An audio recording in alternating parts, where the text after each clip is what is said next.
Champions Cup final this weekend, folks. Leinster up against La Rochelle. Lineups are out, stats and predictions on the way.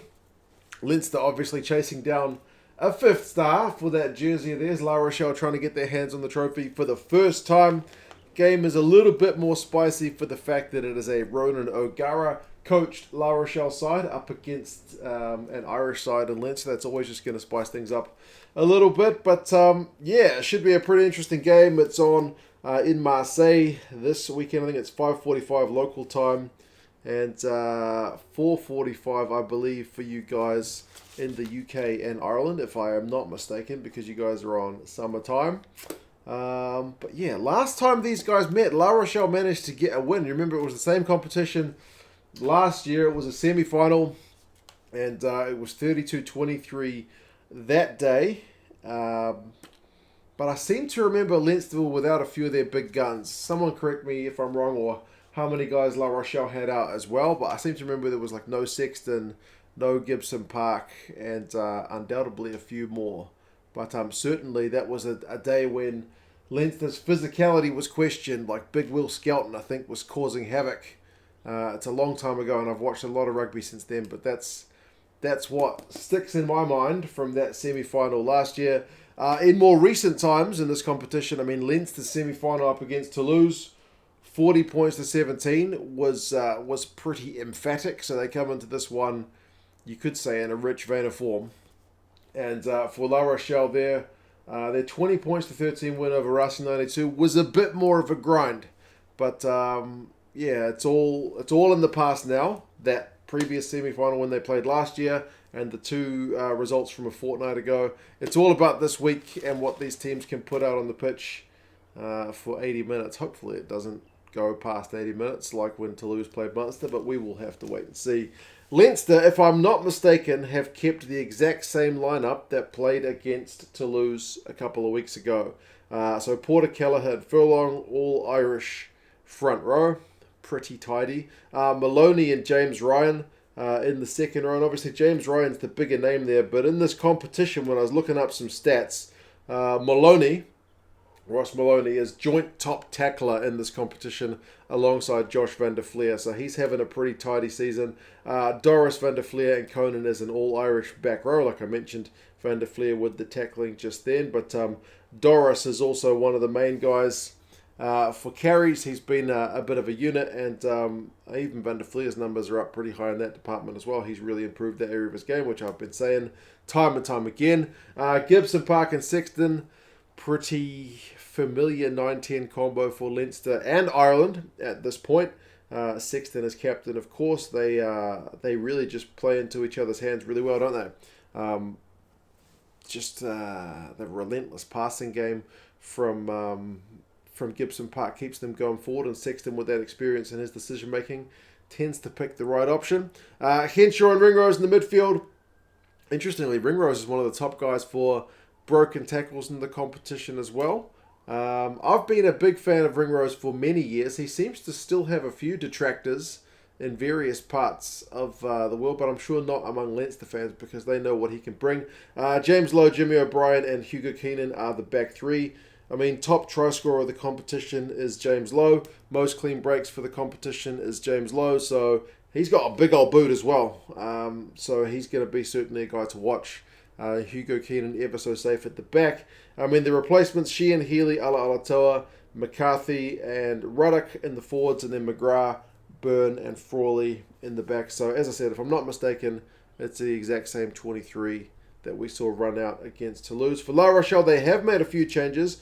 Priso, Bugari and Antonio, it's a all-French front row, so it's almost like a test match in terms of the front row battle.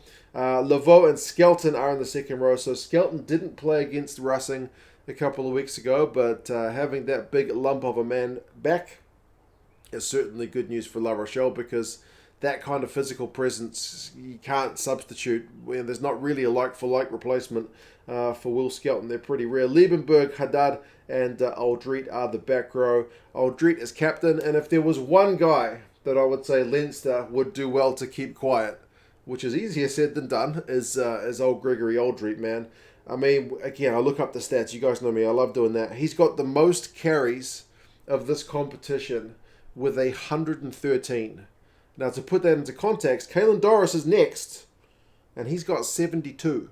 So 113 first, 72 second, and third, I think, was it Van der Flier? Was like 71?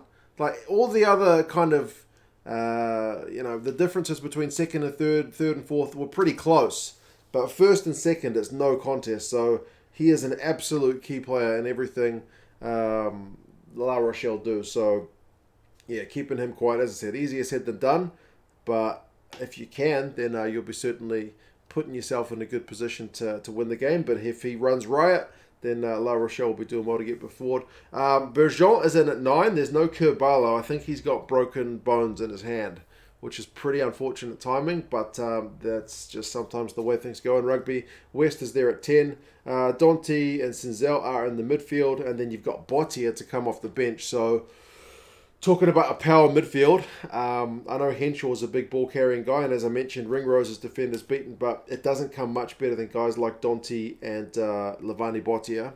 So, look out for them. As always, the outside backs, Lades moves to the wing because Dulin is back at fullback. He's another guy with a bit of a big old boot, and Raymond Rule is there as well. Bosch, Wadi, Sclavi, Sazi, and Bordeaux are the forward replacements. Retterier, Bottier, and Favre are the back replacements for La Rochelle. So they have certainly made a few more changes than the Leinster guys. But I mean, it'd be nice to have Kerbal if he was fit, but I mean, Skelton is certainly an improvement. So, is it a stronger side or a weaker side that played in the semi-final? It's stronger in some areas, maybe a bit weaker in others. I don't know much about Thomas Bergeron compared to Kerbal, who I'm pretty familiar with. I always see him paired with West, so I would have thought they've got a bit more cohesion between those two guys, but as I said, Kerbalo's out. Nothing much you can do about it. Overall stats, man, for the teams, Leinster are the top try-scoring team in the competition by a lot. I didn't write it down, but it was hugely more than any other team. La Rochelle, though, have kicked more penalties, so it'll be interesting to see how Ehai West goes with his boot, because he was a bit off against Racing 92. Hopefully he's kind of got that out of his system. Defenders beaten Leinster are first with 203 in this competition. La Rochelle were fifth with 130. So Leinster's, I mean, they're the top team in a lot of key areas. La Rochelle do have more offloads. They're the second behind in Toulouse, but Leinster are third. So these teams have played more games than a lot of the other teams, so maybe that makes sense. La Rochelle also have the most penalties considered. I would imagine against Leinster, that's not the kind of thing you can afford to be doing. Clean breaks, Leinster are first with 70. Racing was second with 36. La Rochelle had 35. So it's another area where Leinster are looking pretty dominant. I mean, some of these stats are a bit skewed by the fact that, like, Montpellier put out a pretty weak team against Leinster, and Leinster mopped the floor with them, so that would have bolstered them. But still, it's over the course of the whole Champions Cup season. Molony and Van der Flier, like I mentioned, top tacklers. Lowe, top try scorer, most clean breaks. Aldrich, most carries. Yeah. Should be a good game, folks. I'm really looking forward to it. Unfortunately for me, it's on at like 3:45 in the morning, which is kind of a stink time to be on. So I'll probably have to watch it on demand as soon as I get up. I'll get up maybe 6 o'clock to watch it. I've got to stay up late to watch some Super Rugby. So such is life. I wish it was an evening game, but it is an evening game at 5:45. I wish it was like 7 o'clock or something. That'd be a bit better for me, but such is life. Wayne Barnes is the ref. Predictions-wise, Leinster by 14 with the rugby forecast algorithm, and Leinster by 10 with the bookies. You guys let me know what your thoughts are. How do you think this one is going to go? Do La Rochelle manage to get a first star on their jersey, or do Leinster get a 5th for next season? You guys let me know your thoughts, and I'll talk to you guys again soon. See you later.